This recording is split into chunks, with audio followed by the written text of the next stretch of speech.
എല്ലാവർക്കും നല്ല നമസ്കാരം. ഈ വയോജനങ്ങൾ എന്ന് പറഞ്ഞു കഴിഞ്ഞാൽ തീർച്ചയായിട്ടും അവർ ഈ കാലഘട്ടത്തിൽ സംരക്ഷിക്കപ്പെടേണ്ട ഒരു വിഭാഗമായിട്ട് മാറിയിരിക്കുകയാണ്.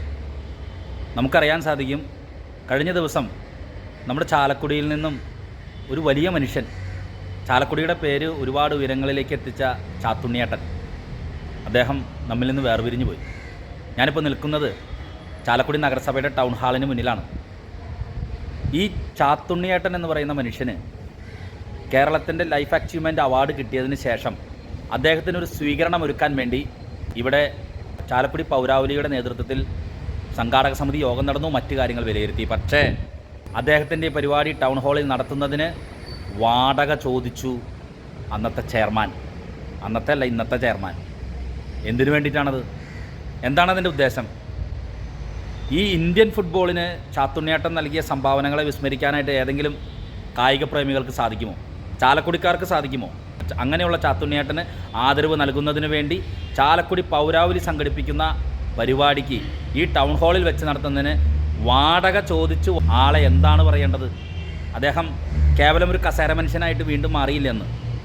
ഇന്ന് ഈ ടൗൺ ഹാളിൽ നടക്കുന്നൊരു പരിപാടിയിൽ വെച്ച് ബഹുമാനപ്പെട്ട പ്രതിപക്ഷ നേതാവ് CS സുരേഷ് ആ കാര്യം മുന്നോട്ട് വെച്ചിരിക്കുകയാണ്. കാരണം ഇസാഫുമായിട്ട് ചേർന്ന് ഇന്ന് ഇവിടെ വയോജനങ്ങൾക്ക് എതിരെയുള്ള ആക്രമണങ്ങൾക്കെതിരെയുള്ള ഒരു ബോധവൽക്കരണ ക്ലാസ് സംഘടിപ്പിക്കുമ്പോൾ ആ ഇസാഫ് ബാങ്ക് നടത്തിയ ക്ലാസ്സിനെ സ്വാഗതം ചെയ്തുകൊണ്ട് പ്രതിപക്ഷ നേതാവ് സംസാരിച്ചൊരു കാര്യം, വയോജനങ്ങൾക്കെതിരെ തീർച്ചയായിട്ടും ബോധവൽക്കരണ ക്യാമ്പ് സംഘടിപ്പിക്കുമ്പോൾ തന്നെ നഗരസഭാ ചെയർമാനെതിരെ കേസെടുക്കേണ്ടതെന്നാണ് CS സുരേഷ് പറഞ്ഞത്. കാരണം നമ്മുടെ ആദരണീയനായ ചാത്തുണ്ണിയേട്ടന് ഈ ടൗൺ ഹാളിൽ നടക്കേണ്ട സ്വീകരണത്തിന് വിലങ്ങുതടിയായി നിന്നത് ഈ ചെയർമാനാണ് എന്നുള്ള കാര്യം CS സുരേഷ് പ്രതിപക്ഷ നേതാവ് ഇന്ന് തൻ്റെ പ്രസംഗത്തിലൂടെ വെളിപ്പെടുത്തിയിരിക്കുകയാണ്.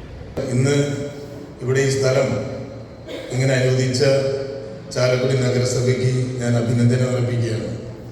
അതിനോടൊപ്പം തന്നെ ഈ വയോജനങ്ങൾക്കെതിരെ അതിക്രമത്തിനുള്ള കേസെടുക്കുകയാണെങ്കിൽ നമ്മുടെ ചാലക്കുടി നഗരസഭ ചെയർമാന്റെ പേരിലും കേസെടുക്കണം. കാരണം ഒരു അനാദരവാണ് അദ്ദേഹം കാണിച്ചിട്ടുള്ളത്. നമ്മുടെ എല്ലാവരുടെയും പ്രിയങ്കരനും ഇന്ത്യ അറിയപ്പെടുന്ന ഫുട്ബോളറുമായ ചാത്തുണ്ണി സാറ്, അദ്ദേഹത്തിന് കേരള സർക്കാരിൻ്റെ ലൈഫ് ടൈം അച്ചീവ്മെൻറ്റ് അവാർഡ് അദ്ദേഹത്തിന് കിട്ടിയിട്ടുള്ള ഏറ്റവും വലിയ അവാർഡിൽ ഒന്നാണ് അത്. ആ അവാർഡ് കിട്ടിയിട്ട് ചാലക്കുടിയിലെ പൗരാവലി ഇതേപോലെ ഈ ഒരു ഹാള് ചോദിച്ചിട്ട് തരില്ല എന്നാണ് മുഖത്തേക്ക് പറഞ്ഞ അദ്ദേഹം. ഇന്ന് ഇസാഫ് പോലുള്ള ബാങ്കിന് കൊടുത്തതിൽ അതിയായ സന്തോഷമുണ്ട്.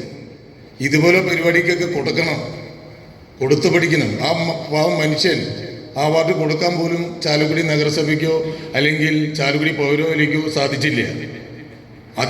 ആരോട് മാപ്പ് പറയണം? ഇവിടെ ഈ ടൗൺ ഹാൾ ഉണ്ടാക്കി വെച്ചിട്ടുള്ളത് ഇതുപോലുള്ള പരിപാടികൾ നടത്താനാണ്, അല്ലാണ്ട് പണത്തിന് മാത്രം കൊടുത്തുകൊണ്ടുള്ള പരിപാടികൾ മാത്രം ആവരുത്. അതുപോലത്തെ ഞാനും പൈലപ്പേട്ടനും UDF പാർലമെന്ററി പാർട്ടി ലീഡർ അടക്കം സംസാരിച്ചിട്ട് പോലും അദ്ദേഹം അത് സമ്മതിച്ചില്ല. അദ്ദേഹം എണീറ്റ് പോയി. ഞാൻ അദ്ദേഹം ഉള്ളപ്പോൾ സംസാരിക്കാനും ചെയ്തിരുന്നതാണ്. ഇത് വലിയൊരു അനാദരവാണ് അദ്ദേഹത്തോട് കാണിച്ചിട്ടുള്ളത്. ആ ദുഃഖത്തോടെ അദ്ദേഹം കഴിഞ്ഞ ദിവസം നമ്മളെല്ലാവരും വിട്ടുപിരിഞ്ഞു പോയി. ഒരു സ്വീകരണം പോലും കൊടുക്കാനായിട്ട് നമുക്ക് സാധിച്ചില്ല.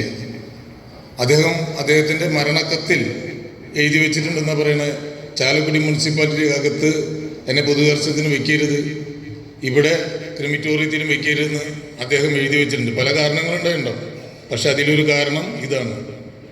അപ്പോൾ ഇതിനെ ആവർത്തിക്കാതിരിക്കട്ടെ. ഇതിൽ ഇസാഫിൻ്റെ ഒപ്പം നിന്ന് ഈ വലിയൊരു പ്രൊജക്റ്റിന് നേതൃത്വം കൊടുത്ത ചെയർമാനെയും നഗരസഭയെയും ഞാൻ അഭിനന്ദിക്കുന്നു. എല്ലാവിധ ആശംസകളും നേരുന്നു.